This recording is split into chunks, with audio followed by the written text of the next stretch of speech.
Welcome to our April 2026 edition of Disparities Dialogue. This month, we're focused on the field of neuromuscular disorders. I'm delighted to have an expert panel with us to guide us through these interesting papers. First, Dr. Chamindra Laverty, who's at the University of California, San Diego. Next, Dr. Ricardo Roda, who's at Johns Hopkins University. Next, Dr. Mark Terrelonge, who is at the University of California, San Francisco. And then last but certainly not the least, Dr. Bhavesh Trikamji, who is at the University of California, Irvine. Welcome all of you, and thank you for kindly lending us your expertise. So we have 12 articles we'd like to discuss today, and I'll start off by showcasing them. The very first one will look at the issue of barriers to diverse clinical trial participation in Duchenne muscular dystrophy. The next one will look at the issue of gender disparities in myotonic dystrophy type 1. Article number 3 takes a look at spinal muscular atrophy in a low to middle income country, in this case, Colombia, looking at incidence, distribution, and healthcare challenges. Article number 4 will look at the issue of possible sex and racial disparities in myasthenia gravis care. Article 5 takes a look at disparities in myasthenia gravis clinical trial enrollment in the US and in Canada. The 6th article looks at the issue of economic burden of myasthenia gravis, looking at a survey of affected people and their family members. Article 7 examines sex, racial, and ethnic disparities in motor neuron disease, looking at the issue of clinical trial enrollment. Article 8 examines participation in the US when it comes to ALS clinical trials by sex and by race. Number 9 examines the impact of adverse social exposure on survival in individuals with ALS or amyotrophic lateral sclerosis. Number 10 looks at the issue of equity in neuromuscular research, examining a 20-year analysis of race, ethnicity, sex, and age representation. 11 evaluates Guillain-Barré syndrome outcomes between rural and urban hospitals in the United States. And then our final article looks at the globe and looks at the issue of the burden of motor neuron disease, seeking to unravel socioeconomic disparities, aging dynamics, and divergent future trajectories. So those are our 12 articles. We'll now launch into our discussions by our experts. Dr. Laverty comes up first, and this article looks at the issue of diverse clinical trial participation in Duchenne muscular dystrophy. It was published in the Orphanet Journal of Rare Diseases. So Chamindra, do you mind taking us through this one? Thank you, Dr. Oviagli. Yes. So when it comes to Duchenne muscular dystrophy, there is a racial and ethnic disparity in terms of representation in clinical trials for this particular condition. This particular article actually examines Hispanic and Latino representation. And although they make up 19% of our US population, they're about 11 to 16% of trial participants in Duchenne and thus are underrepresented. This article examines barriers to participation and suggestions for decreasing those barriers. And 1/5 of drugs that are reviewed by the FDA do actually demonstrate a response that is either ethnically or racially based, and thus potentially representation of those minorities can actually have an outcome effect. The methods of this article is that it assembled a group of people, including Duchenne muscular dystrophy patients, their caregivers, providers, industry, and individuals who are trained in clinical trial design, and they did a series of interviews. There are 12 Hispanic and Latina caregivers and 18 professionals who were interviewed via Zoom, and they did actually allow for Spanish and English primary language speaking to decrease that barrier. The primary findings are that there are four main stages, and the first stage is identification of subjects. When these providers and family were interviewed, there was a lack of awareness of clinical trials, and there was low English proficiency patients who were disparately affected, where they couldn't access material in Spanish. Second was pre-screening, where patients were ineligible because of their language barrier, or there was anticipated non-compliance due to psychosocial barriers. Third was screening. There were certain trial characteristics like the amount of invasiveness. Do they need muscle biopsies? How difficult it might have been for the subject, duration of the study, and overall lack of trust between provider as well and participant. And the fourth one is consent and enrollment, where there are logistical issues that are coming into play, like things that may not necessarily be racially or ethnically specific, but distance, money, and time were again identified. And providers indicated that they need more time to prime their racial and ethnic minority patients to prepare them for a clinical trial. And the limitations is that a this is a post hoc retrospective collection of data. It did not collect, it did not actually ask for ethnicity or race of providers, because that might actually come into play. And in terms of the study team experienced difficulty actually recruiting enough Hispanic and Latino caregivers to even participate in this study. The conclusions is that each stage has specific barriers that need to be kept in mind in order to, and those, once they're kept in mind, that's how you actually problem solve in terms of limiting those barriers. And while the provider had a specific aspect, the parents of these Hispanic and Latino families did not equate not enrolling patients into studies as doing harm to the child, which was not the case for non-Hispanic populations, whereas the Hispanic parents actually viewed the side effects, placebo randomization, and biopsies as potentially being harmful to their child. So the perspective was different. Implications is that we actually need to do more on our end as providers to allocate these patients into the study. And there's a lot of things that can be done, simple things like having informed consent sheets already translated into Spanish, for example, to minimize barriers. Next graphic, Dr. Viagli. Yeah, no, I'm happy to move to the next one, which I think would help us to better understand how to contextualize this even better. Thank you, Chamindra. An interesting study. One first question I have for you, you're in San Diego, so presumably you tend to interact with more patients of Hispanic or Latino extraction.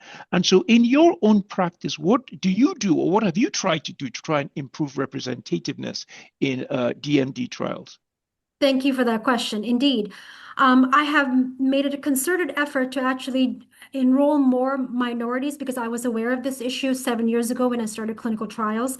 I asked from my sponsor for other primary, informed consent sheets already translated into Spanish, and any other patient that I'm thinking might actually qualify for the study. So if it's Arabic or any other language, I will ask for it from the front end, from the very beginning, to give them time to actually have properly translated documents.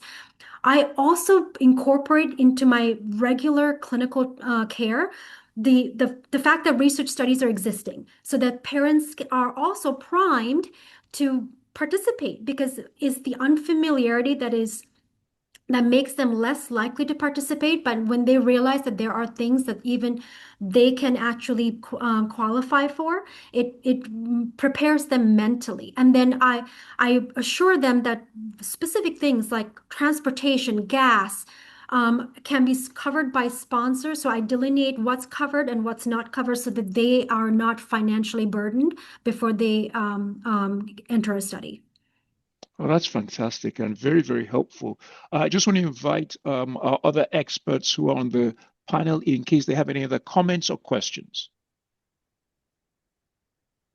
It doesn't look like it. Great. Thank you, I Chamindra, for have that. Oh, just go ahead, Mark, please. Yeah, I absolutely. think it's always helpful when we have the informed consents in different languages, but some trials actually still bar participation in the trial based on language afterwards. So I do hope that, along with this first step, that some of what came out of this is that the whole trial needs to be able to support that too, and not just the consent process.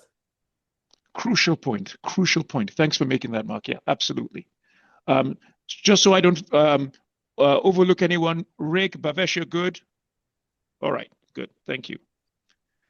All right, the next article that Dr. Laverty is going to kindly take us through examines the issue of gender disparities in myotonic dystrophy 1, and this was published in the Journal of Life Sciences in July of 2025. Chamindra, thank you for walking us through this one. Yes. So as we know, myotonic dystrophy is autosomal dominant, and you would think that that would affect females and males equally in terms of its presentation, but we have had some inklings that that may not be the case, that females may be affected differently from males. And so this specific article actually goes into gender differences in terms of how the clinical presentation, progression, and even prevalence can vary based on sex. And so the findings are that there's a higher prevalence. If I may have you go to the next slide because the graphic is great. It actually demonstrates, and we've already known this, that if it's maternally transmitted, that we can actually have a larger repeat expansion transmitted if it's maternally inherited. If it is paternally inherited, you have a higher probability of having a repeat contraction and thus having a milder phenotype in an offspring. But there have been, in more recently, some clinical differences that have been appreciated. Males are now shown to have a higher incidence of myotonia, higher amount of myotonia. They actually might experience more muscular disability and weakness stemming from their myotonic dystrophy, whereas females may have more cramping and pain as a primary predominant symptom and higher levels of fatigue. And then there are organ-specific changes where males have less thyroid problems than females. Males may have less GI issues than females. Males may have more cardiac conduction abnormalities than females, and females have more cataracts displaying. So we don't always, as providers, separate these common symptoms as being different in terms of gender, but this is something that we are now seeing as we do more and more natural history studies in myotonic dystrophy. If you can kindly go back to the previous slide again. So this is not a prospective study, this is a meta-analysis, so that is a limitation. Conclusions are that gender disparities actually seem to now actually be seen in myotonic dystrophy, and it may require us as providers to actually tailor our clinical care as we move forward. And it may even have an impact on clinical trial outcome measures as we do more and more studies and treatments in myotonic dystrophy, that these need to be integrated into our future practice.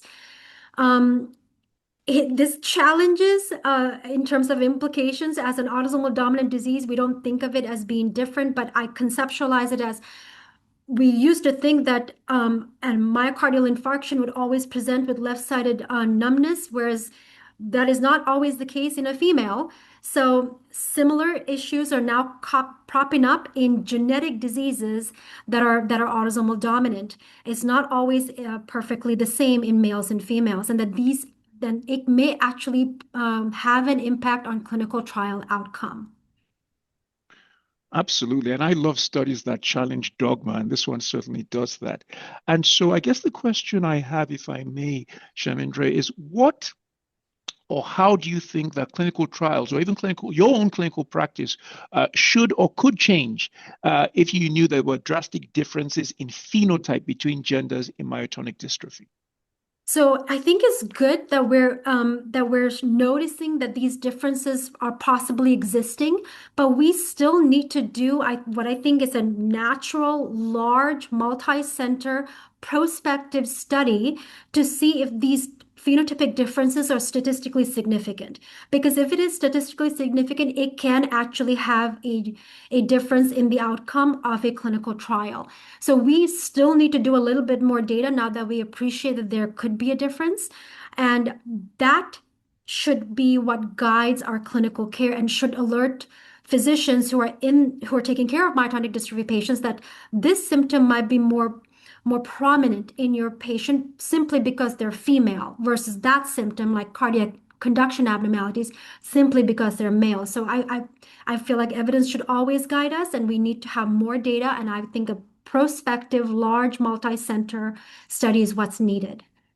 Absolutely. No, thank you. And thank you for helping me with that. So clearly premature to start to do anything clinical practice-wise. We need more robust evidence to be able to support the notion that we should take a gender-specific approach. And hopefully people are planning or will plan such trials so we can glean some wisdom from them in the future. No, thank you, Chamindra, for that. And so just wanted to invite Rick and Bhavesh and Mark, just in case you have any additional comments. Yeah, if I may add something, that was a great job, Chamindra, but I think this in some ways confirms what anecdotally many of us have been seeing over time, which is that, females, patients with myotonic dystrophy type 1, even sometimes type 2, have a later presentation. And that has serious implications for family planning, because unless a physician is aware to look for this, a patient may go undiagnosed for a longer period of time, and that may include the period over the reproductive age. So they may, have a child that is a male that is much more affected than the initial parent. And so, I think everyone that works on this has had at least one case in which you've diagnosed a mother after diagnosing the child. And so I think a little bit more of education and just awareness in general that this can happen could probably lead to more information and empower the female patients that end up being diagnosed with this. Oh, so well said, Rick. Thank you. Any other comments, perspectives? All right, super. Thank you so much for that, Chamindra. Your last one to help us with, directly at least, looks at the issue of spinal muscular atrophy in Colombia.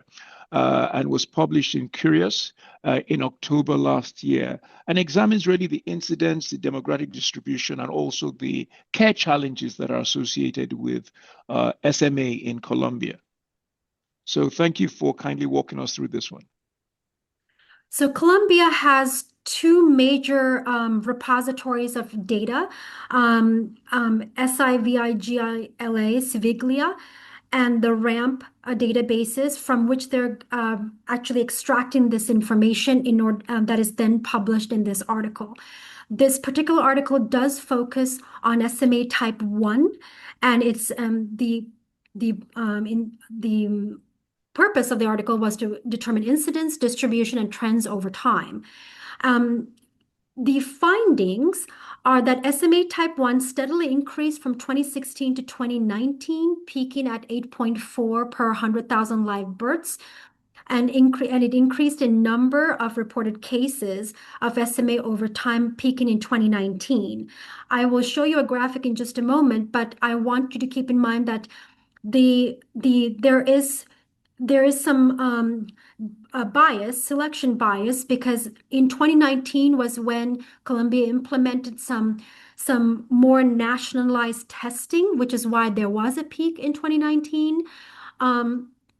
And fundamentally, Colombia has not done newborn screening yet, which is why their incidence is fluctuating quite a bit.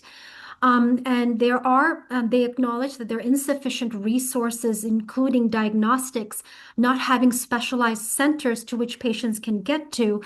And in 2019, because of that slightly higher resource allocation for SMA, patients who were undiagnosed for years were actually coming to medical fruition and getting diagnosed, thus increasing the incidence. If you can then kindly go to the next graphic. You can see in the lower left panel where you can see the populations and the incidences that not all of Colombia is represented. There are large swaths that are in gray that have no data. There are others regions that are darker shades of red that have more higher incidences, and they may actually correspond to urban centers where there's more testing available and better specialty care. And in the top left graphic, you can see that the incidence was actually higher at 8.43 in 2019, and it went down to stabilize between 5 and 6 thereafter. And keep in mind that these are not newborn screen patients. These are just patients who are medically reported to have SMA. And the graphic in the top right does show that SMA type 3 is just as prevalent, or the annual distribution is just as high as SMA type 1. We all know that the actual incidence of SMA type 1 is typically higher than, and the prevalence of SMA type 3 will stay more stable over time, partly because of survival. And the bottom right distribution is the sex distribution, showing no major distinction between female and male incidence of SMA type 1, which is indeed typical of people of demographic information outside of Colombia as well.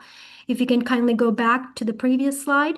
So the implications are that this epidemiology does provide Colombia with significant national level data in terms of their surveillance systems, and that there are limitations, partly because of interpreting this data properly, partly because they're not capturing patients on a newborn screen.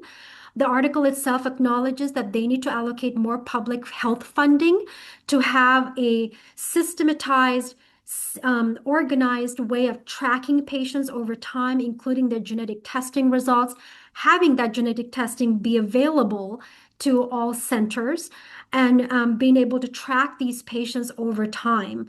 And then the article itself says that probably the next best step is to implement a national newborn screening program as the first step to help Colombia understand SMA and the disease burden and how these patients do over time, and thus allows them to track therapeutic response over time as well. No, thank you, Chamindra. And I was going to ask you, but you've answered the question already, what should be the first vital step they should take given limited resources? So that seems to be clear. I think maybe what I might ask you is just based on your experience, is this pattern that is seen in Colombia, is it similar in other low to middle income countries as far as you're aware? Are there differences? Has any low to middle income country done this well? Just out of my own ignorance, thanks. I think Colombia is well underway, even looking at this on their where it is right now. That's the first step to figure out where your blind spots are. Doing SMA testing on a national level is laborious. It is extremely difficult, and it requires specialized centers to actually curate and take care of these patients. So this is not an easy task. It requires a government that is perfectly organized or really well organized, and it needs to go all the way down to the local level. So it's a mammoth undertaking to actually do this. So I commend Colombia for actually taking the first steps in terms of figuring out where their holes are in their schematic, and then actually addressing it. And having genetic testing available easily, paid by a national system, is probably the linchpin to getting these patients diagnosed. Absolutely. No, thank you for that. Just want to invite Bhavesh, Mark, Rick, any comments, questions, please? I have one quick question. I think the model of thank you, that was a great presentation, by the way, Chamindra. Thank you for doing that. So I am thinking of other places in the world where this centralized model of testing it's used, and the one I can think of is France, for example, right? And so I guess in France, for example, muscular dystrophy, as you know, they have a great organization there, and so. But last time I checked, I think a lot of the testing is done centrally, and it almost makes you wonder if maybe we are the only place in which it's not done that way. And so I think obviously Colombia and France, in terms of the development of the healthcare system, is very different. But in some ways, I think they both have a form of socialized medicine. Do you think this is the right model to go? I mean, based on what you're seeing, do you think it requires more or less overall resources? You're right. France, Germany, Italy, for example, and the UK, they all have centralized governments that actually help gather this data and provide testing. But those countries that I named are first world countries that I think that the whether it's centralized government or local governments that run this, I still think there needs to be a centralized body of some sort that helps divert resources to the local governments to keep it going. Fundamentally, you need funding. And that is what I think keeps a country at the forefront of a genetic disease that is devastating, but for which we now have treatments that can improve their population's health. Awesome. Mark? Yeah, I think one question that comes up is also about public-private partnership in this, that oftentimes after a drug is developed, the testing for that drug increases pretty significantly. I think that even with ALS now with SOD1 treatment, this is the time of this peak is around the same time as when some of the SMA treatments were coming onto the market and being distributed more. So thinking a little bit about how some of these drug companies could assist in this process, especially since these therapies are coming out, is probably going to become a part of the conversation. That's crucial points. Yeah, great discussion, great discussion. Anything else on this topic, people? Awesome. I learned a lot there. Thank you. Thank you, Chamindra. We'll give you a little break. And so now we'll move to our fourth article published in Muscle and Nerve, which looks at the issue of possible sex and racial disparities in myasthenia gravis care. And Dr. Roda is going to expertly guide us through this one. Great. Thank you so much, Bruce, and thank you for allowing me to participate. I'd like to start with a summary statement about this disease, which I think will feed into the three papers that I'll be presenting. And there is myasthenia gravis is a chronic medical condition. It has a bimodal peak of distribution of onset. It affects young women at the prime of their life. It affects elderly gentlemen as well.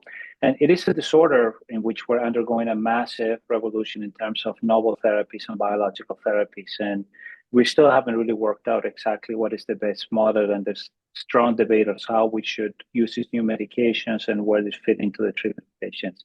And so I think that keeping that in mind, I think it'll put some context to the three papers, which I think addresses each one of those points. And so the first paper that I'll discuss is looking at the possible sex and racial disparities in patients with myasthenia gravis. This is basically a very interesting paper that essentially relied on claims to a medical provider, Optum, and looked at many different aspects of the care of the patient, including access to care, diagnosis, as well as treatment, and looked at any particular health disparities that we may have seen. This is a retrospective study, basically. They looked at the incidence of myasthenia gravis. They had a large number of cases, 4,900. They basically look at diagnostic testing, they look at treatments, and they also look at access to the neurologist, which is a very important issue. They found some interesting points. One of them is that overall, I'll say that it appears that female patients appear to be less aggressively treated. So, for example, the data show that female patients were less likely to receive a CAT scan of the chest, which should be given to every patient. So part of the standard of care is everyone that has diagnosis of myasthenia gravis has to have the CT of the chest to make sure they don't have a thymoma.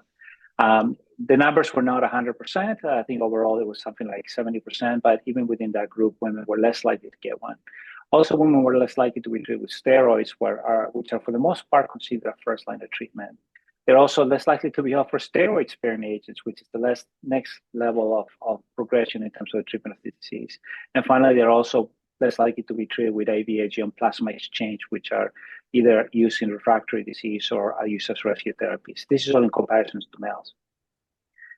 Interestingly enough, Black patients were actually less likely to receive steroid treatment versus white patients. What it is interesting is that they did not find significant disparities in the use of EMG and nerve conduction study, which is thought to be a highly specialized test. And also, there was no disparity in access to neurologists, which I was very happy to see, because in the past that had been a large barrier, but it is, at least in this study, within the system or within the limitation, it didn't find any particular difference. Now, the data is hard to interpret, and one of the limitations of the study is that no disease severity is included in it. And so whether a particular group is more or less treated aggressively may depend on how sick they are. And so that's not included. So it's hard to extract that from the data that they have. Yet, I think, again, as I highlighted, I think what's really reassuring is that access to a neurologist seems not to be an issue, and there's not really a difference there, which is very important. Many patients, one of the problems in treating myasthenia gravis is the delay from symptom onset to actually diagnosis, which can be, in some cases, several months, and sometimes it's years. If you overall look at the conclusions on the data they obtained, they found that female and Black patients, again, are less likely to receive treatment or aggressive treatment, but the access to neurologists was about the same. The implications, one of the implications is that provider bias could be contributing to the undertreatment, but then again, it's really hard to come to that conclusion without access to the severity of the disease. And so one of the possibilities is to try to mitigate some of these disparities is to target the clinician decision making, to make sure that physicians, there's a uniform decision making in terms of aggressiveness, and the point breaks off aggressiveness in which you transition from one therapy to the next.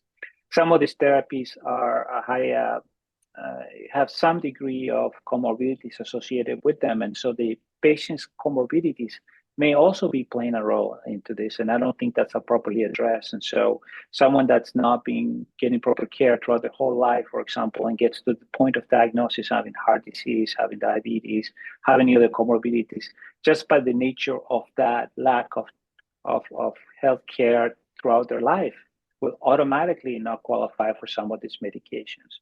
And so it is the time up to diagnosis also makes a big difference. And I'm not sure that's quite addressed here with the data they show, but it does raises a lot of questions about, how aggressive we are, which groups are we treating more aggressively, and whether we should re-examine that and maybe at some point put it as part of a formal guideline.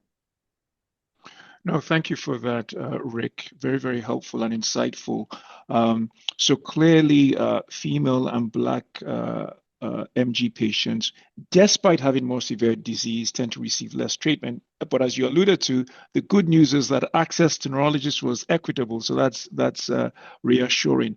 I think the questions I have for you, if I may, are one, is the finding from this study in terms of the demographics here, female and Black MG patients, and the finding that neurologist access is equitable, is that found in other papers or other studies that have looked at this? Is this unique or is it consistent?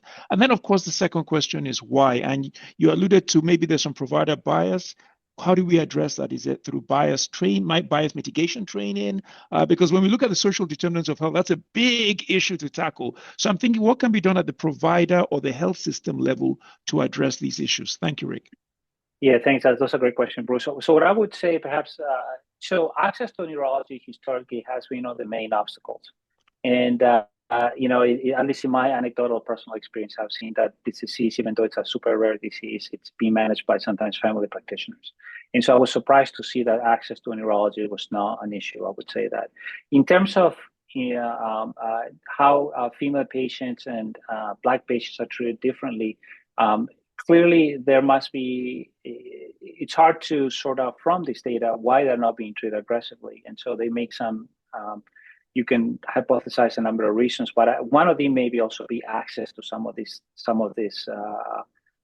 treatments. For example, a treatment like plasma exchange requires you to have a plasmapheresis team.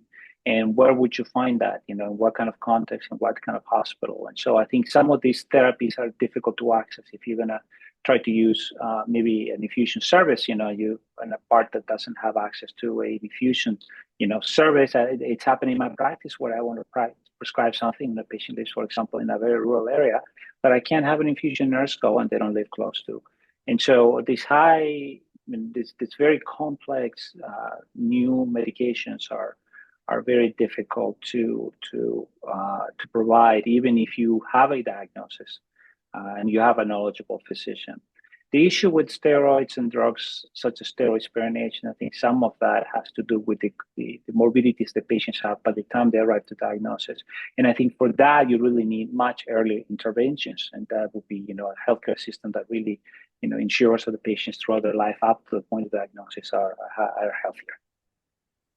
No, thank you for that. Just want to invite Chamindra, Bhavesh, and Mark in case you have any comments or questions, please. I have noticed that I am battling insurance a little bit more, perhaps with some of my minority patients. While we do end up winning or we end up getting the drug for free, it often results in a delay in care.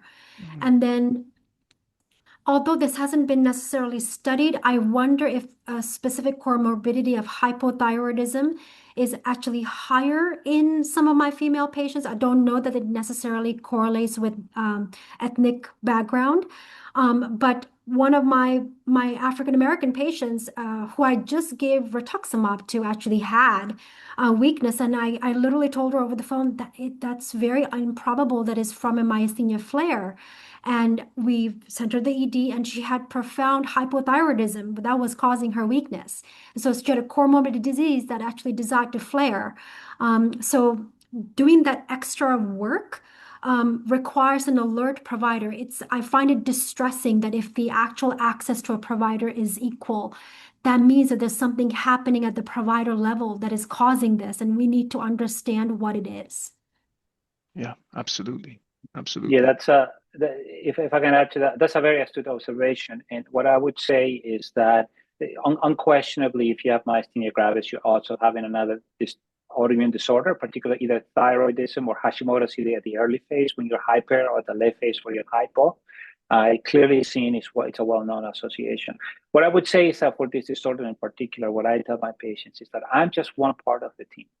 And so their primary care physician is the other very important person because I do need to rely on them and their expertise to help me get this. And so if I see that someone doesn't have, or it will happen often that I end up becoming their primary care physician, which shows you the lack in the medical system. And where I practice, clearly that has to do with, it has a clear association with ethnicity and also gender. That's great. Great. Any other comments or questions? Awesome. Let's move to the next one. Rick, you're going to guide us through, and this is looking at disparities in MG clinical trial enrollment in the US and Canada. And thank you again, Rick, for laying the table for us when it comes to MG. And so let's launch into this summary here. Yeah, so great.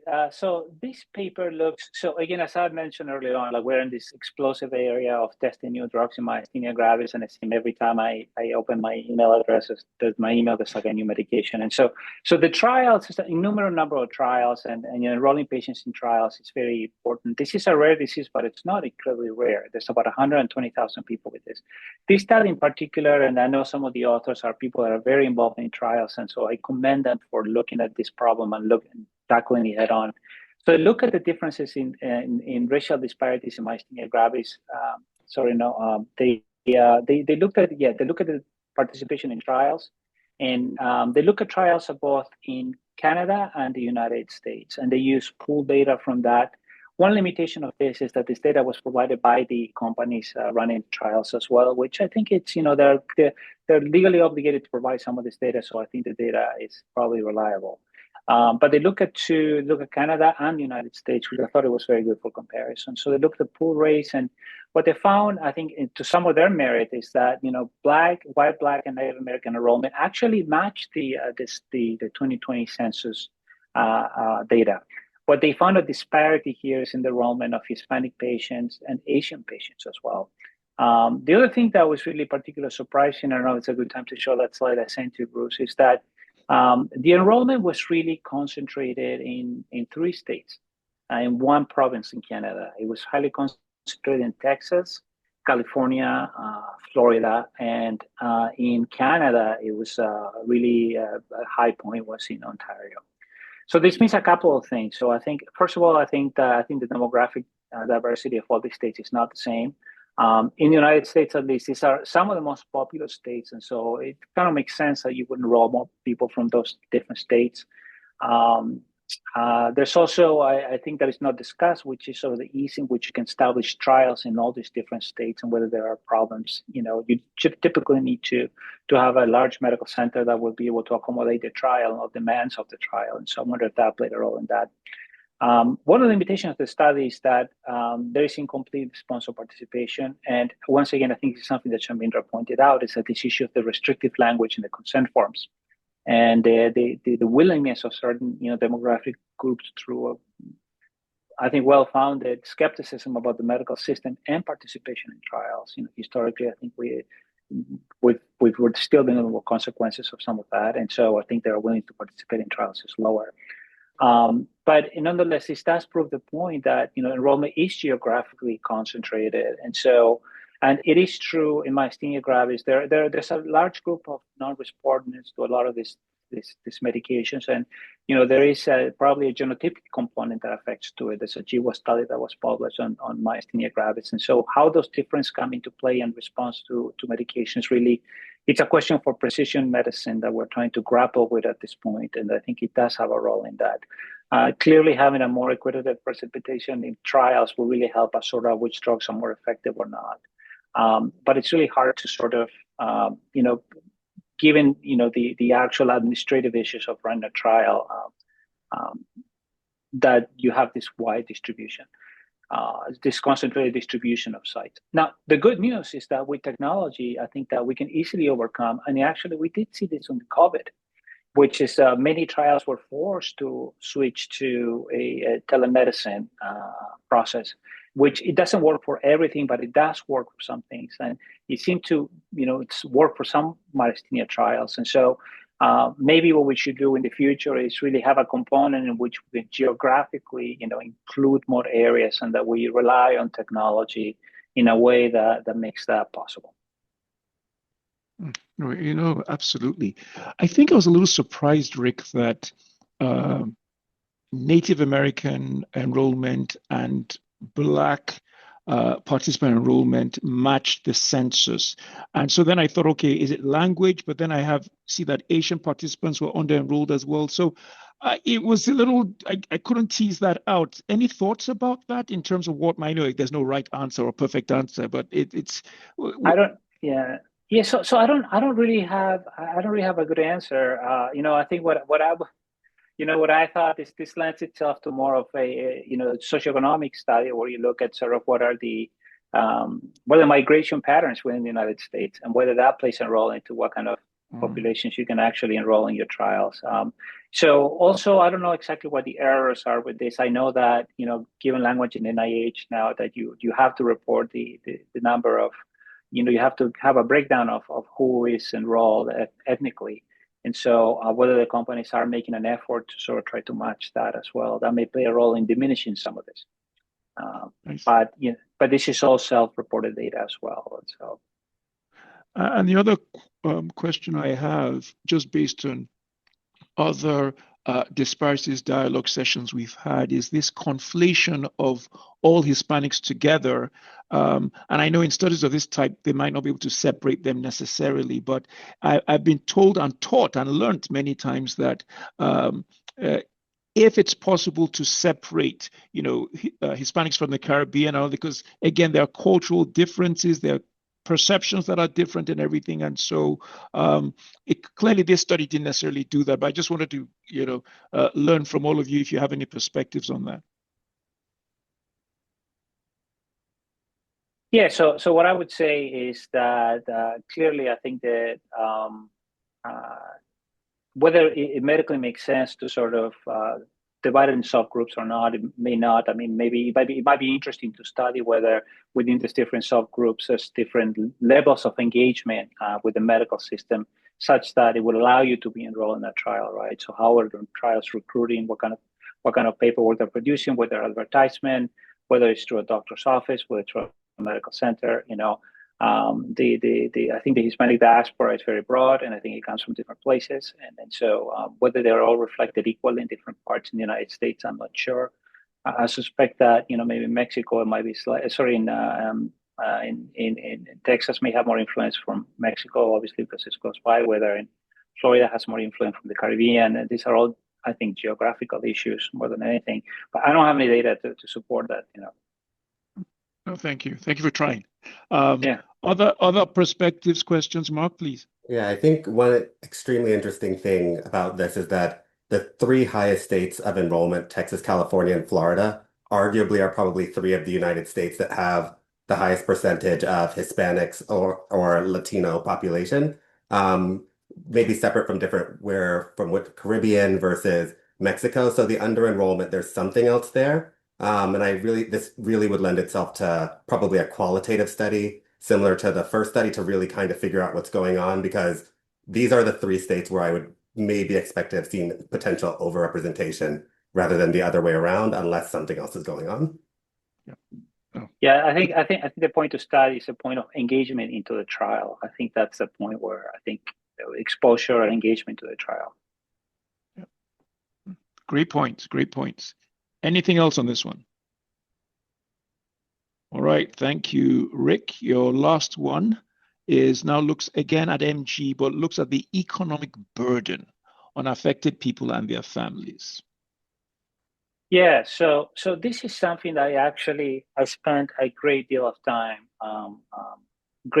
thinking about. This, the way medicine, in particular treatment of this disease, is going has actually forced me to confront this, which is not something I've been trained at medical school, and at least when I trained in medical school 25 years ago. Let's keep it vague, a long time ago, and so this is the cause of this disease, right? And so let's bear in mind sort of that before the introduction of the treatments for myasthenia gravis, the mortality was extremely high, and so treatment and access to treatment, it really is a life and death intervention in this disorder.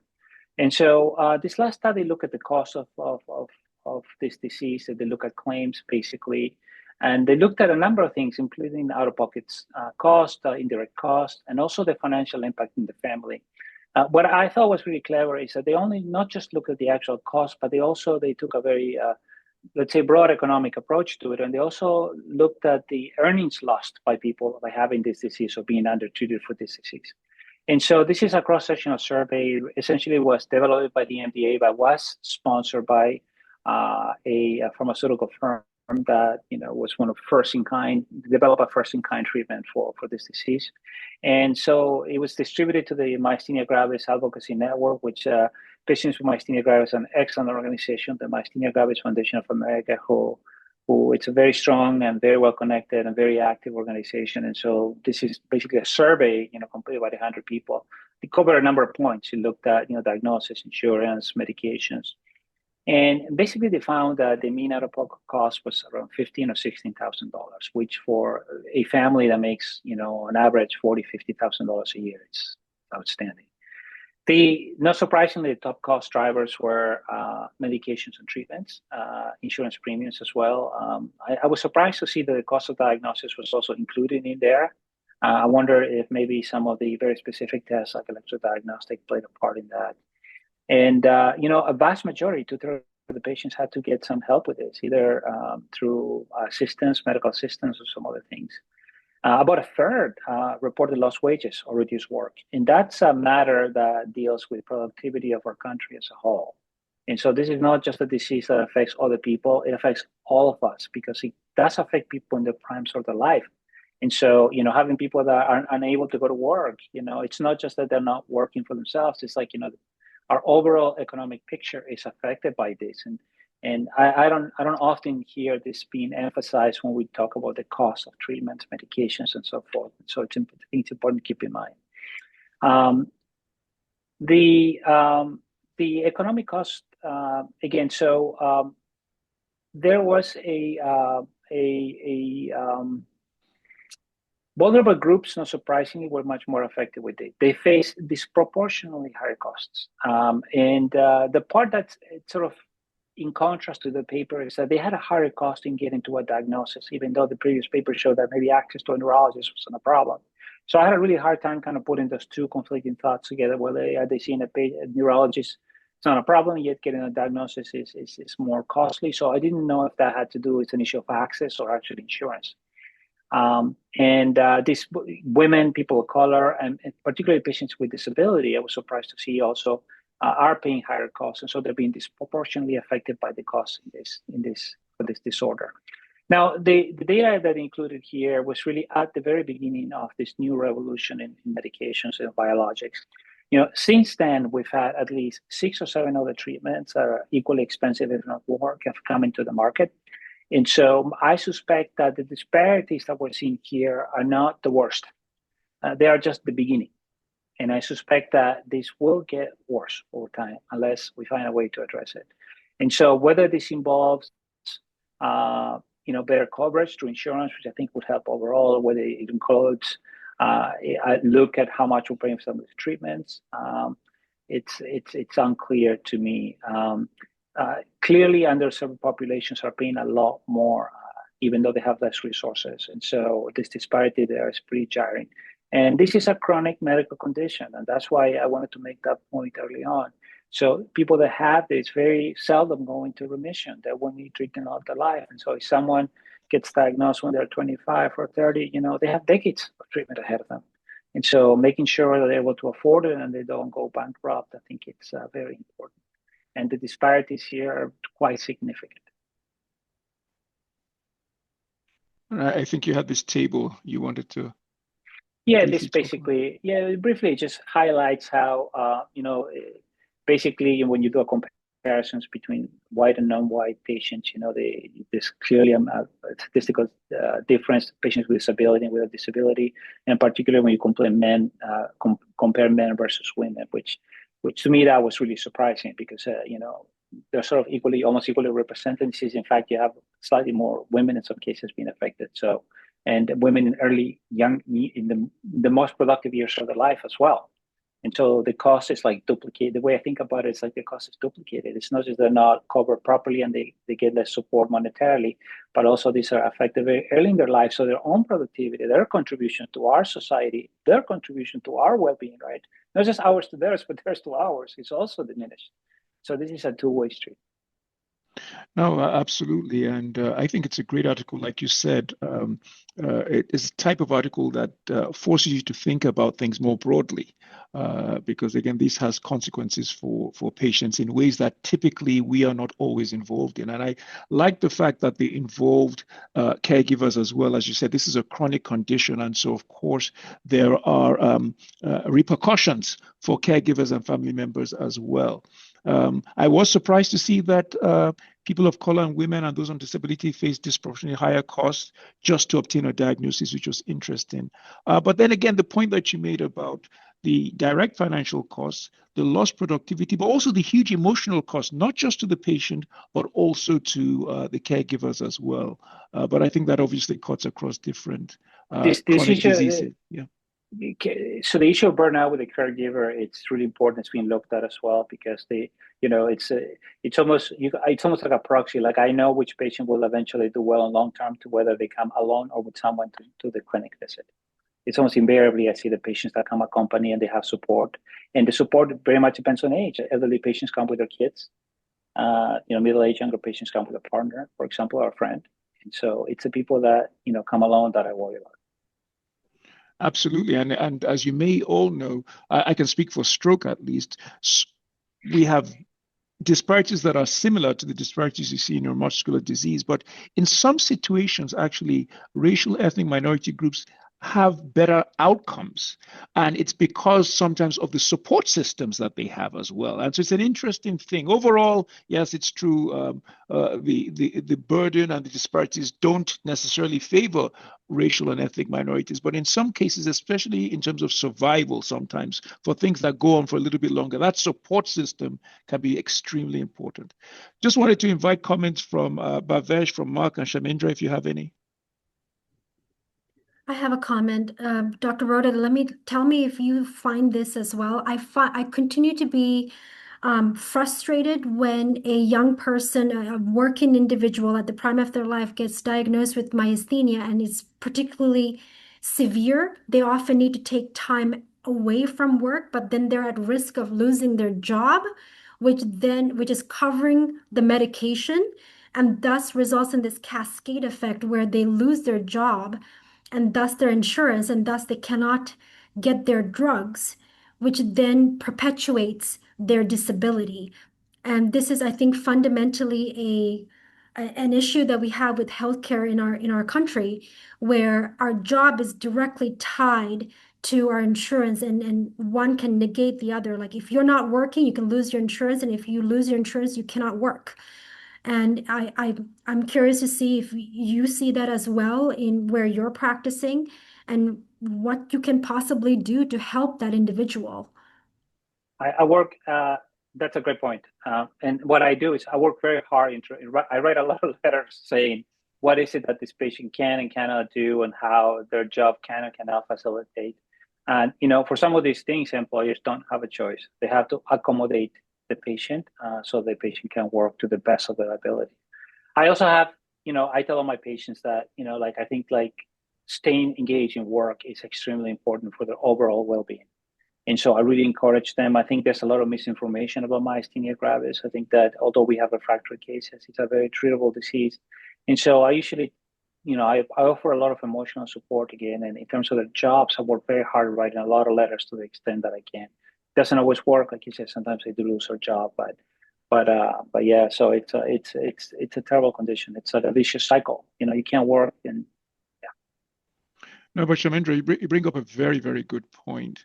And again, to your point, Rick, it is true, of course, that ideally employers would not let people go, but they do. I mean, they don't do it overtly, but they do it covertly, unfortunately, and that happens. And then to your point, the best thing it seems we can do as providers is advocacy. That's the thing. And like you said, it has its limits, but and I'm sure you've all seen that it does yield dividend from time to time when you push and try and advocate for the patient. But we all have that frustration, Chamindra. We all share it, and thank you for raising that issue. But I hope policymakers will get to view sessions like this and be informed about the kind of issues that our patients face. Other thoughts or comments about this one? All right, superb. Oh, go ahead, Chamindra, please. Sorry. One thing that might be causing the diagnosis, to me, myasthenia is an easy to diagnose disease in general, while the seronegatives can be a little bit more work. But one thing that I see over and over again is that many patients with double vision, for example, get sent to an ophthalmologist, which then has associated cost and testing that increases the cost of diagnosis if you will. And I find that to be, again, it's a lost opportunity, and almost like us as providers, we forget that double vision is neurologic, not ophthalmologic, and requires a re-engagement and retraining of us as individuals as we get away from our training, from our initial training. Here. No, absolutely. Thank you. Great point. Great point. All right. Thank you, Rick, for your kind service. We're going to move on to Dr. Terrelonge now. And Mark, you're going to kindly walk us through the first of three. This particular paper was published in ALS Frontotemporal Degeneration and looks at the issue of sex, racial, and ethnic disparities in motor neuron disease, examining the issue of clinical trial enrollment. Thank you, Mark. Of course. I'll be talking about ALS for the next three papers. So just to say a little bit about ALS. ALS is a commonly uncommon disease affecting somewhere between 1 in 350 to 1 in 400 people. So almost everyone knows somebody with this disease. And it does not have great treatments. For 1% of the population, there's a treatment that has potentially a lot of signal for SOD1, where we're seeing maybe some reversal, maybe at least some slowing down of disease in comparison to the other treatments. But clinical trials are going to be the main way that we're going to be able to move this disease forward and treat it. So we know that ALS shows variation in epidemiology and outcomes across sex, race, and ethnicity. It's a little bit more common in men. 20% more men than women get it. And then by race, we know that it's actually the most common in Caucasians of European descent, potentially a little bit less common in Black people, and then much less common in Asian people. So depending on the demographic group that we have involved in a trial, we can get very different outcomes. Prior studies in other neurologic disease show that underrepresentation of key demographic groups in trials with I think across all neurologic diseases, it's about 10% of patients are non-white. And this is looking at things from Alzheimer's to stroke for most diseases. And disparities in trial enrollment can limit generalizability and the validity of findings in terms of how they impact patient care. So this group was looking at clinical and trial enrollment across all clinical trials across both the US and the rest of the world, and looking in particular about how they were able to enroll people based on sex, race, and ethnicity. To do this, they used clinicaltrials.gov, and they did a search from February 2000 through April 2024 for all trials that had motor neuron disease and ALS. They looked at any trial that was an interventional trial with more than 10 participants and was either completed or terminated early. And they had at least some reporting of one of these, race, ethnicity, which they did use Hispanic or non-Hispanic, and then sex.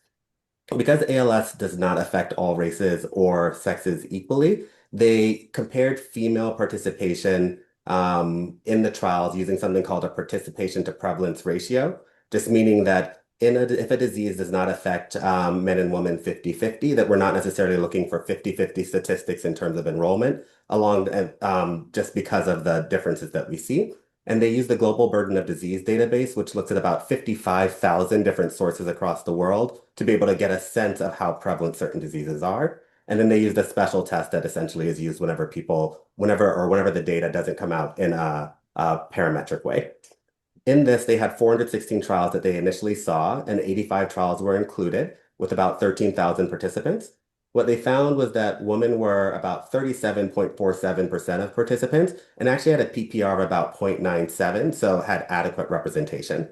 However, when they tried to do an assessment of race and ethnicity, they weren't able to do so because the GBD database wasn't able to actually capture a lot of that information, which we'll talk a little bit more about in the next paper, some of the changes that happened both in the US and across the world for this.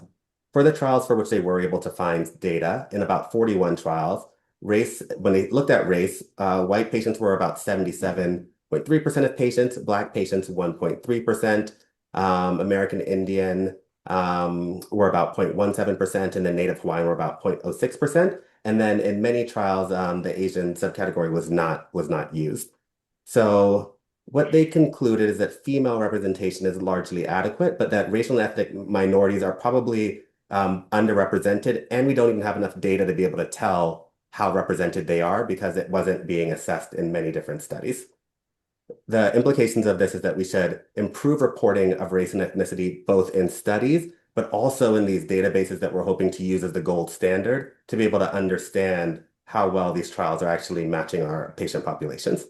And they suspect that one way to do this might be greater diversity in trial leadership, that potentially there could be a trickle-down effect, or that where the leaders are might help with recruitment too. That was outstanding, Mark. Thank you so much for that. I just want to highlight something that you mentioned in passing, but clearly just a paucity of the trials reported race and even fewer reported ethnicity. But it would be wonderful for you to please elaborate on how you think missing data on these demographics actually influences our understanding of disparities.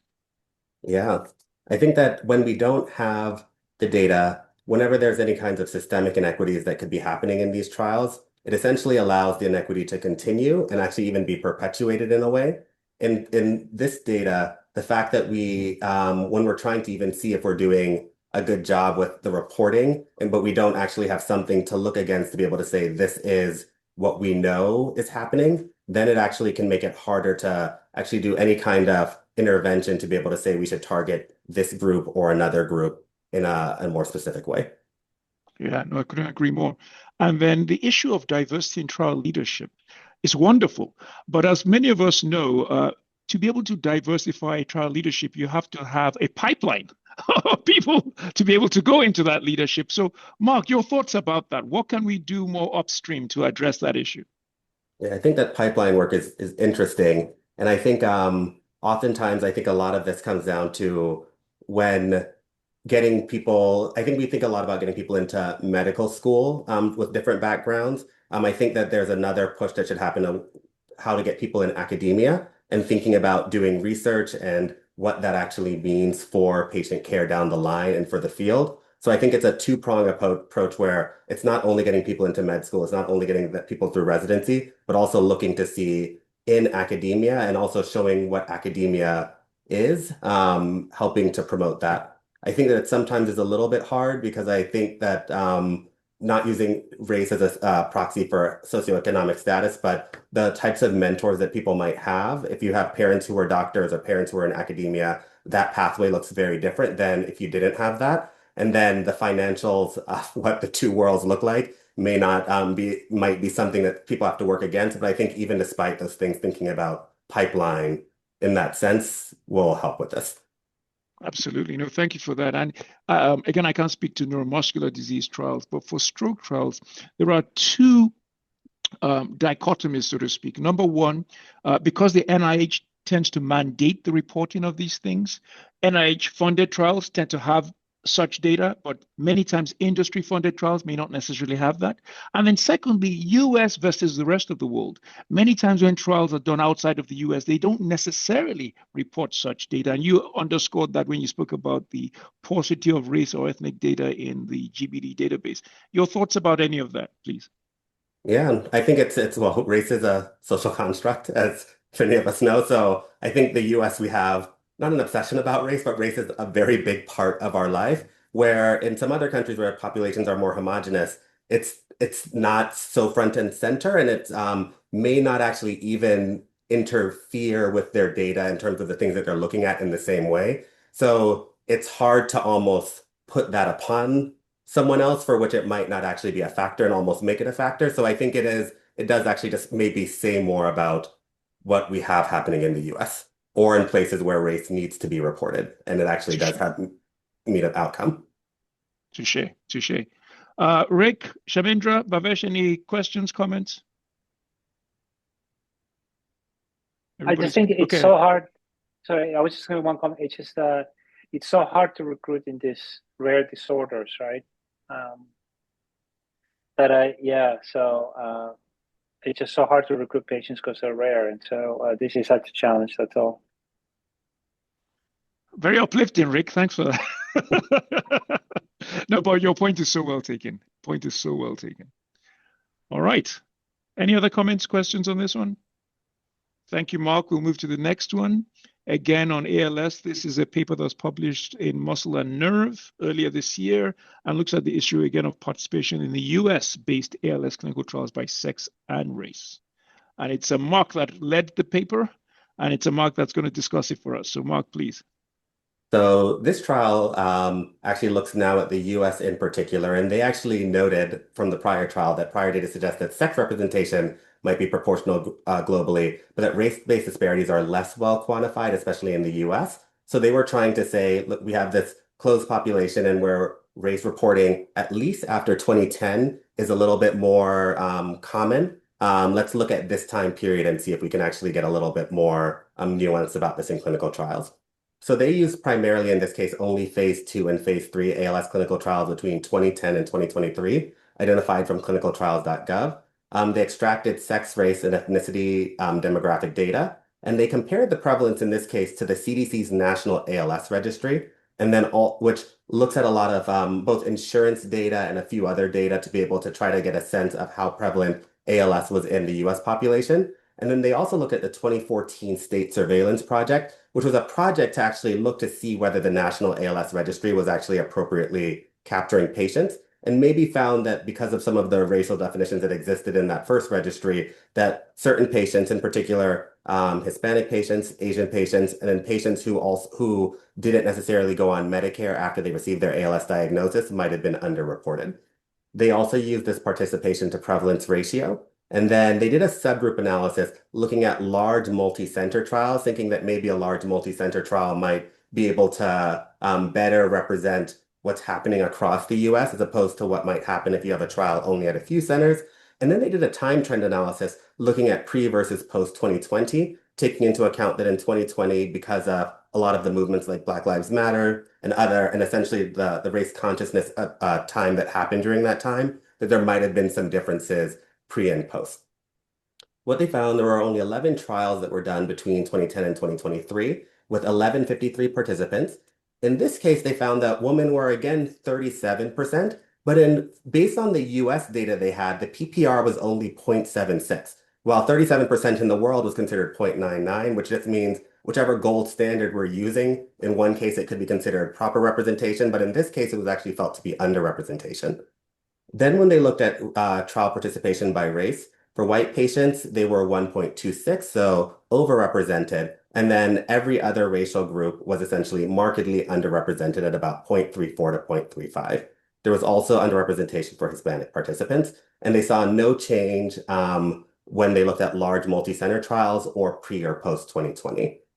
They still said in their limitations that there could be a geographical mismatch between trial sites and population demographics. And then the CDC registry, they did it against both the CDC and this other registry, or the 2014 State Surveillance Project, that potentially the way that they counted participants may have played a small role in this, and that we only had 11 trials for this for a relatively rare disease, and that there were some reporting limitations, but still there does seem to be a pretty marked underrepresentation based on race and ethnicity, and potentially a trend towards this for women.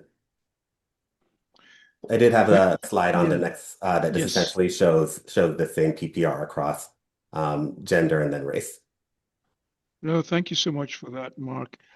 It's interesting. So there was no change over time pre and post 2020 in spite of that seminal period of Black Lives Matter and everything. And so in your mind, why do you think potentially increased awareness did not translate into measurable improvement? Was it because it wasn't deep enough, wasn't long enough, or what are your thoughts? I think it might have just been too early to tell, because the trials were started.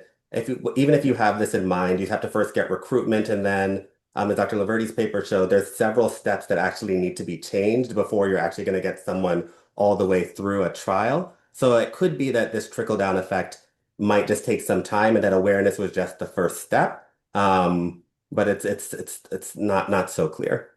Also, to be fair, though, there's only been 11 trials, and then the biggest ALS trial that we've had most recently is like the Healy trial, which we don't have the data specifically on that. So there could be a smaller trend that's popped up more recently, but we just don't have the data yet. I know those are great points, and I'm going to ask you to speculate. So we had that effect in 2020, like you said, fewer trials, maybe not enough time, but then we have what's happened over the last year. So do you think things have been stalled or even reversed?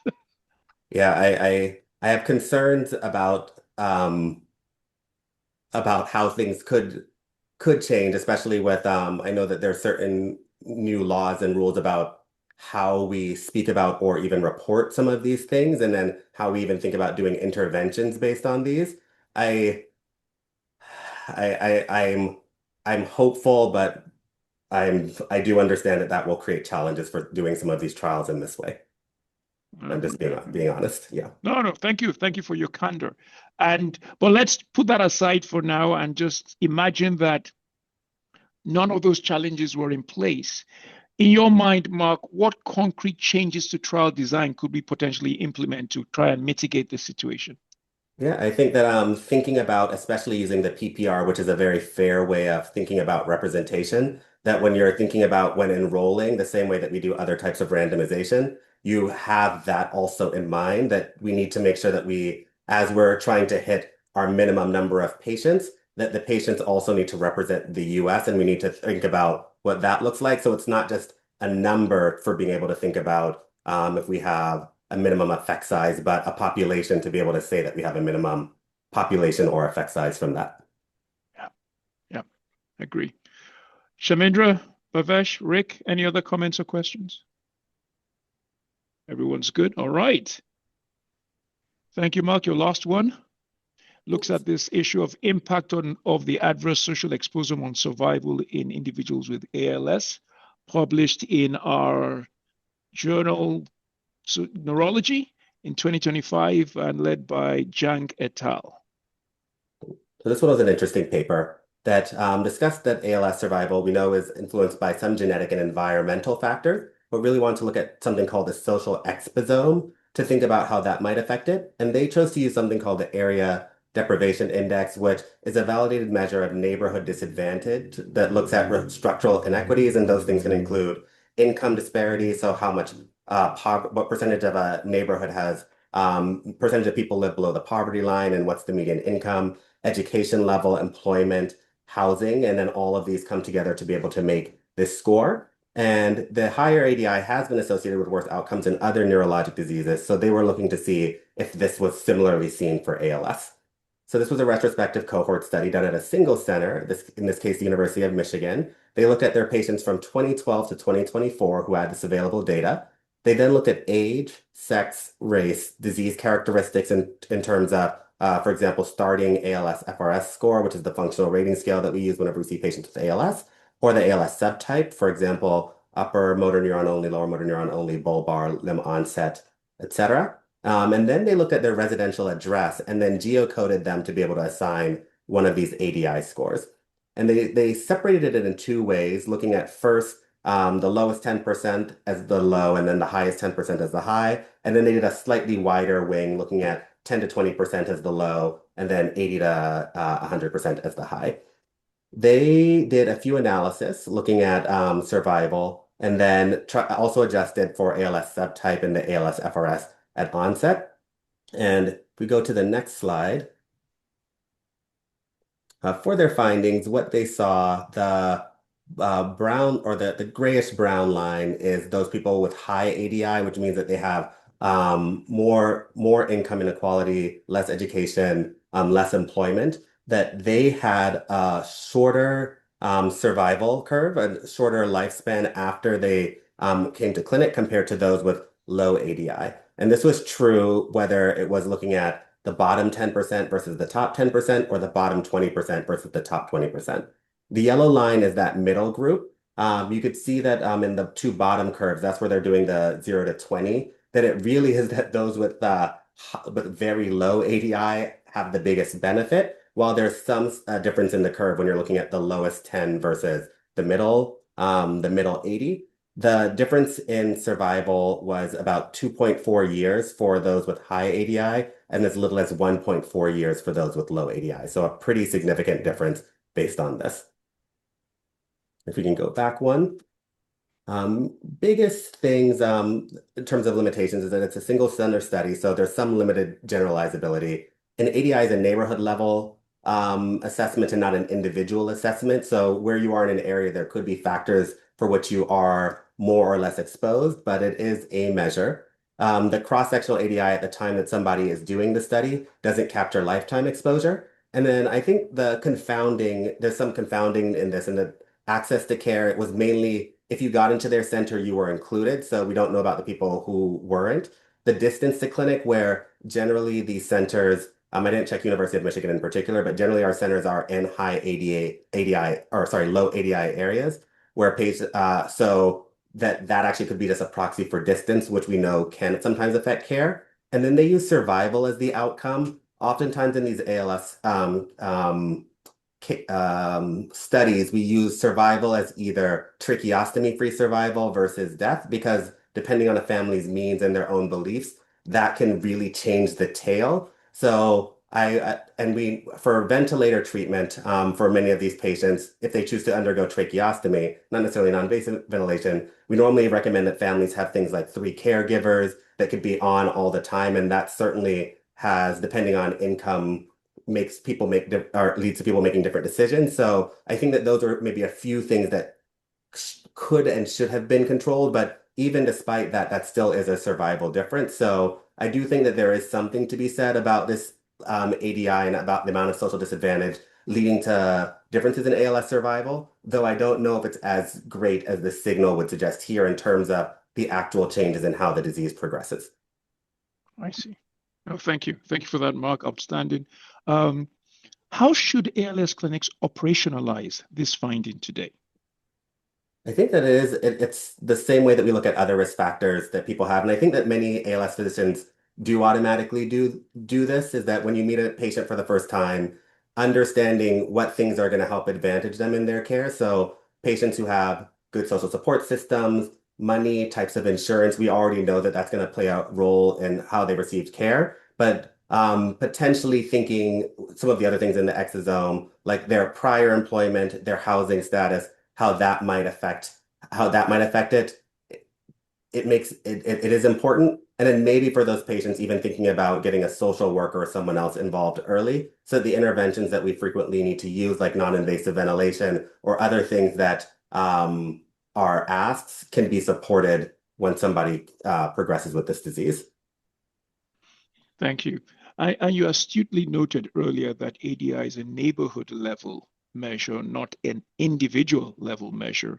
What important individual level factors do you think might be missed, and how might that have biased the results that we see before us? Yeah. When I looked at this, they said that they did controlling for this, but looking at the ADI score, even though ADI does not take race into account, race was highly correlated with this. And then with Michigan in particular, some of the ways that Michigan is divided, I still wonder a little bit about distance and race potentially being a bigger signal in this data compared to just ADI. It's always even though we think of it as like being a full social disadvantage construct, I still wonder a little bit about how some of these other factors may have played a role. Absolutely. No, thank you. Great points. Chamindra, Rick, Bhavesh, any comments, questions? We have learned that in ALS trials that even extending life by 3 months for an interventional medication can be statistically significant. So if you take what Mark has summarized for us in this trial at face value, that having a low ADI can actually decrease your survival by 2.7 years, that's dramatic and really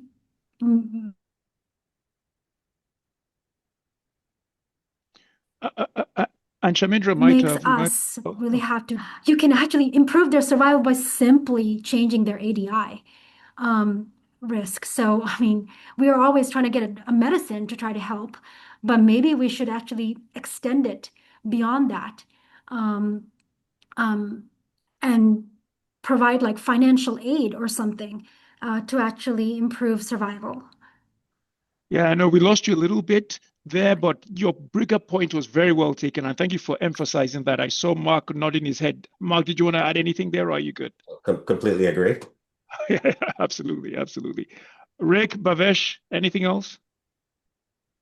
Good. All right. No, superb job, Mark. Much appreciated. And this was in particular an interesting article. It was single center, but still, I think lots of take-home messages here. Thank you for that. All right. We'll then move to article number 10. It's going to be discussed by Dr. Trikamji. Bhavesh, this article focuses on equity in neuromuscular research over a 20-year time point, looking at race, ethnicity, sex, and age representation. It was published in the Journal of Neurology. And please take it where you will. Yeah, I think this is probably a good time to discuss this paper, mainly because for the past hour, we've been discussing about disparities in motor neuron disease, myasthenia, muscular dystrophies. So this particular article looks at disparities in neuromuscular disease research overall. So I think it's a nice timing to discuss this article. So what they did basically here is they did a systematic analysis of clinical trials and PubMed data for several neuromuscular studies during 2004 and 2024, and they included both interventional and observational trials. What they did is then they extracted demographics and study characteristics to evaluate the disparities and the temporal trends. And interestingly, what they found was the participants were predominantly white, greater than 80% of those, males and non-Hispanic. Unfortunately, although there was increased reporting over time, there was no improvement in diversity. Children and older adults were underrepresented, and many studies on X-linked diseases like Duchenne, Becker's, Kennedy's, unfortunately excluded females. They also found that the participant ages clustered around midlife. So the major limitation was there was significant missing data, as many trials did not report results or demographic details. I think we were discussing earlier, Mark brought this up also, that It's not something which is available from different parts of the world. So there are some parts of the world where demographic data is not considered paramount. They concluded that persistent disparities do exist in race, ethnicity, sex, and age representation in the neuromuscular trials.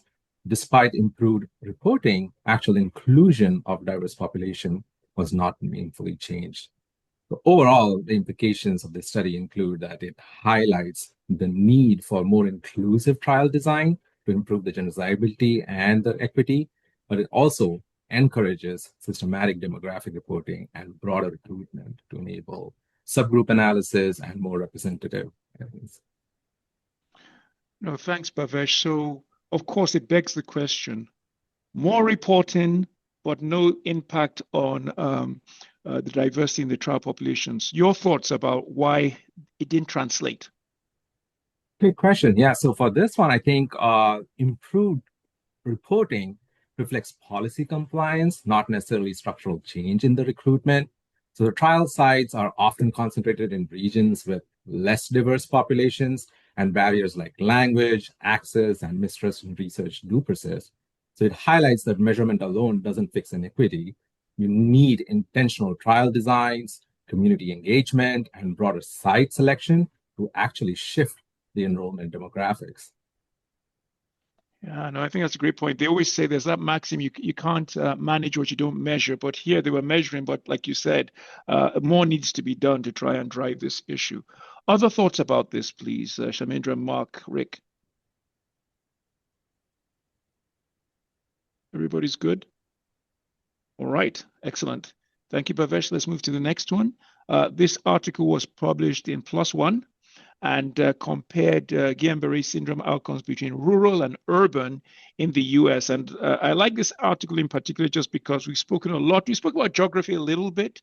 We spoke a lot about race, ethnicity. We've spoken about sex, gender, but we haven't spoken so much about this issue of rural, urban. And so thank you, Bhavesh, for walking us through this one. Wonderful. And to be honest, that's also the same thing that got me excited about this article, the rural and urban comparison, because I was expecting something. I had something in my mind as to what I might be expecting, but I was very surprised by what they found. So I hope the findings would be intriguing to everyone. So GBS, as we all know, leading cause of acute flaccid paralysis, significant morbidity. Though rural and urban disparities have been described in other neurologic conditions, strokes and dementias, for example, differences in GBS outcomes in the hospital location, unfortunately, are not clearly validated in most studies. So for this particular study, what they did is they did a retrospective cohort study using the 2021 National Inpatient Sample Database of adult GBS hospitalization. So it's a pretty robust database, in my opinion, because you have records which are publicly available, and they did a pretty good job of the statistical analysis. So what they did is they compared the rural versus urban hospitalizations using the multivariate logistics and linear regression models. And all of this was done by adjusting for demographics, comorbidities, and hospital factors. The primary outcome was in-hospital mortality, and the secondary outcomes were length of stay and total hospital costs. So overall, after looking at more than 10,000 GBS hospitalization, interestingly, there were no significant differences in mortality, length of stay, complications, or discharge disposition between the rural or urban hospitals. However, urban hospitals had significantly higher costs, greater than $30,000. And rural patients were found to be older and from lower socioeconomic strata. On the flip side, the urban patients tend to have more severe comorbidities. A major limitation of the study, however, was the fact that it's an administrative database, which limits the clinical detail and is subject to coding errors and transfer bias. Lack of treatment level data and long-term outcomes are some of the major limitations, and then observational design itself prevents causal conclusions. Eventually, they concluded saying rural and urban hospitals achieve comparable short-term outcomes in GBS, which I personally feel is the most interesting finding, but urban care is significantly more expensive despite similar clinical results. So overall, I feel the major implication is that the study supports the capability of rural hospitals to manage acute GBS effectively, And it highlights the need to address cost disparities and study long-term outcomes. So Bhavesh, thank you. Were you surprised by these results? So being a stroke person, I guess I just assumed that rural will do worse. And then to find that urban, I expected it to be more expensive, but to be significantly more expensive, but have similar clinical results. I'm sure you neuromuscular experts have some insights into this that I don't have. So why? Correct. Yeah. I mean, the cost discrepancy likely reflects the resource intensity rather than the outcome necessity. So urban hospitals are more often teaching centers with greater access to subspecialists, advanced diagnostics, ICU utilization, which can all drive up the charges even when the outcomes are the same, right? So it also raises the possibility of overutilization or defensive medicine, especially since severity was similar. So the findings, as I said earlier, reinforces a broader health system issue that higher spending does not necessarily translate to better outcomes. And this also opens up an opportunity to identify high-value care models from the rural setting. Well, it sounds like there might be a lesson for all of us who practice at the the quaternary care places. Are we driving up these expenses with all the esoteric tests that we do and all the other specialists that we involve in the care? Simple evidence-based might be the most prudent way to go, it seems. Do others have thoughts? Go ahead. Yeah, go ahead. Yeah. Go ahead. I was going to say that I do find that I think a place where we may want to consider looking at it's sort of how I found the emergency room staffs, for example, at some of these rural hospitals are excellent. And I think that it's because they do function as sort of the primary care for many of these places. And I think they're very astute. I think they know how to work more, do more with less. And I see it here in my own practice when, depending on what the referral is coming from, that some emergency room staffs are very, very competent. And I think in something like GBS, where you need an astute, an alert physician early on to think of this, makes all the difference. And so I wonder if that plays a role or not. It's an interesting point you raise, Rick. I'm originally from Nigeria, and the clinical acumen, because people have to do so much more with less, is amazing. And here it's like if I have any doubts, I call in a colleague, I do more tests, I do all kinds of things. So maybe there is an analogy of some kind there, where, as you're saying, you have these emergency care professionals who are very adept and are very comfortable doing a lot of different things that might not be the same elsewhere. Bhavesh was going to say something. I think Mark was also going to say something. Yeah, I agree with that. As I was saying earlier, I think I'm practicing at the tertiary center, and anybody who comes in with a neurologic symptom tends to end up getting an MRI, like a full brain and spine MRI. That's something which you do not have the liberty of getting at most rural centers, right? Forget getting even CT scans. So it is challenging. So I think that also is something which is important and keep in mind. Thank you, Mark.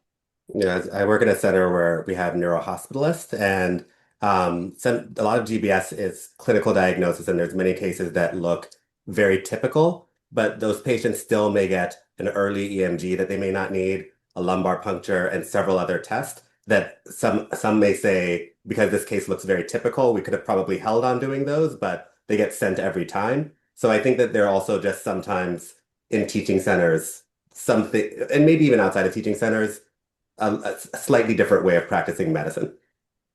Interesting. Chamindra, you had something? I am constantly trying to have my residents, especially, think the problem through. There's this reflex. You give IVIG. Oh, they didn't respond in 5 days. Let's do plasma exchange. And I keep asking them, you just gave $10,000 worth of medicine, and now you're trying to take it out using another $10,000 intervention. And you have to give time for the nerves to actually recover and allow for that improvement. And I keep emphasizing evidence-based medicine, and to wait after doing the IVIG and not reflexively doing another test simply because they didn't improve sufficient based on your expectations. And then I my patients keep getting, the patients, not my patients, keep getting MRIs of the L spine to look for cauda equina enhancement. I'm like, that is not necessary. And so that all of these things drive up cost. And I think all we need to really do is do evidence-based medicine. Well said. Well said. Junior Go ahead. Go ahead. No, junior residents are big fans of therapeutic magnetism. So.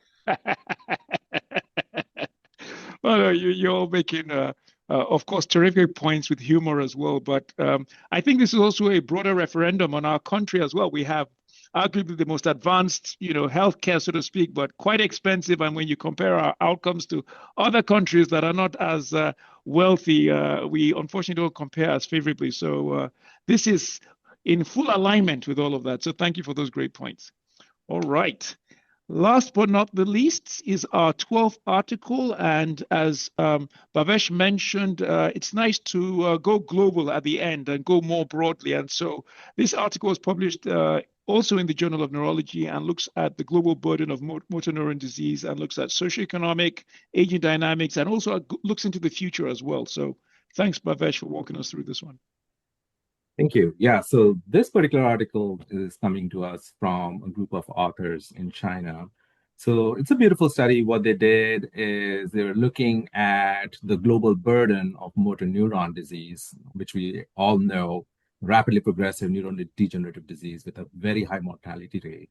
And unfortunately, the global burden is expected to rise due to the aging population. Interestingly, prior studies have shown both geographic and socioeconomic disparities in disease distribution, but comprehensive updated analysis based on, there is this database called the Global Burden of Disease database. The comprehensive analysis has been lacking. So this particular database tends to be updated every couple of years. The previous study, which looked into this database, was based on 2019. So for this particular study, they used the 2021.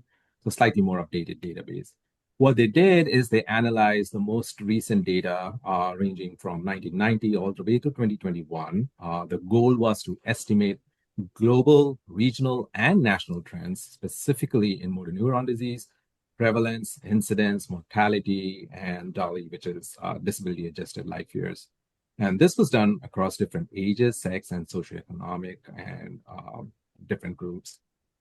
Subsequently, they did a trend analysis using various statistical models like joint point regression, decomposition methods, Bayesian age period cohort modeling.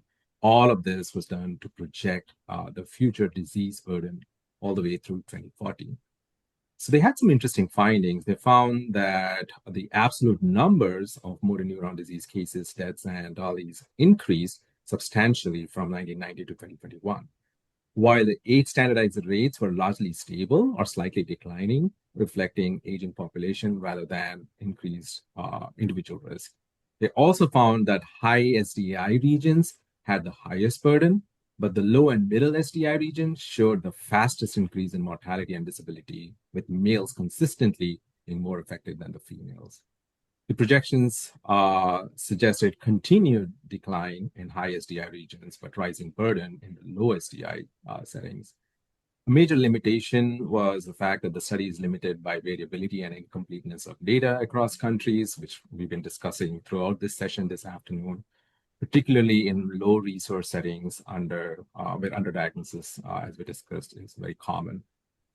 Moving on to the conclusions, the global burden of motor neuron disease is increasing in absolute terms, but remains relatively stable after age adjustment, with strong influences from aging and population growth. There is significant socioeconomic and regional disparities, which unfortunately do persist, and the future burden is only expected to diverge between high and low SDI regions. Overall, the implications include the fact that the health systems must prepare for raising motor neuron disease burden, driven by the aging populations, particularly in the low and middle SDI countries, where increases are projected to be the steepest. And the findings highlight the need for improved diagnostic infrastructure, equitable care access, and age-targeted healthcare strategies. All of this to reduce global disparities in motor neuron disease outcomes. Thank you, Bhavesh, for that one. So globally, age standardized incidence is slightly declining, yet mortality and DALYs are increasing. What's going on? Well, I think the key is separating rate from burden. The age-standardized incidence suggests stable or slightly improving risk at the individual level. However, the demographic shifts, especially the population aging, expand the number of people at risk, leading to more absolute cases and deaths. At the same time, modest improvements in survival increases years lived with disabilities, so mortality, disability-adjusted life years rise, not because the disease is becoming more common per se, but because more people are living long enough to develop and live with it. Makes sense. Makes sense. And then the other question I had was, as you noted, the high SDI regions consistently had the highest burden. Do you think that reflects a true epidemiologic difference, or is that because of heightened surveillance? In this case, I'd say it's a mix. High SDI regions almost certainly capture more cases due to better diagnostics, registries, and death certification. But there's also likely a true epidemiologic signal driven by older population structure, longer survival to at-risk ages, and possibly environmental or genetic factors. So I feel the gradient is real, but probably exaggerated by surveillance differences. I see. So there's real mixed with some artificiality. Understood. Understood. Want to invite Mark and Rick and Chamindra. Any comments or questions, please? No? Okay. Well, that was outstanding. Thank you so much, Bhavesh. I want to say a big, big thank you to Dr. Terrelonge, to Dr. Trikamji, to Dr. Roda, and to Dr. Laverty for an outstanding session. I learned quite a bit. I'm sure all of you would probably do so as well. Thank you for taking the time and trouble to provide us with your expert insights. We look forward to having our experts join us in a future edition that focuses on key contemporary papers in neuromuscular disease disparities. I want to remind all of you that Disparities Dialogue is under the Society for Equity Neuroscience, and we have a hybrid conference that's coming up in 2 weeks. We have a scientific journal, we have an audio podcast, and we also engage in academic discourse by having presentations and expert discussions such as Disparities Dialogue on a monthly basis.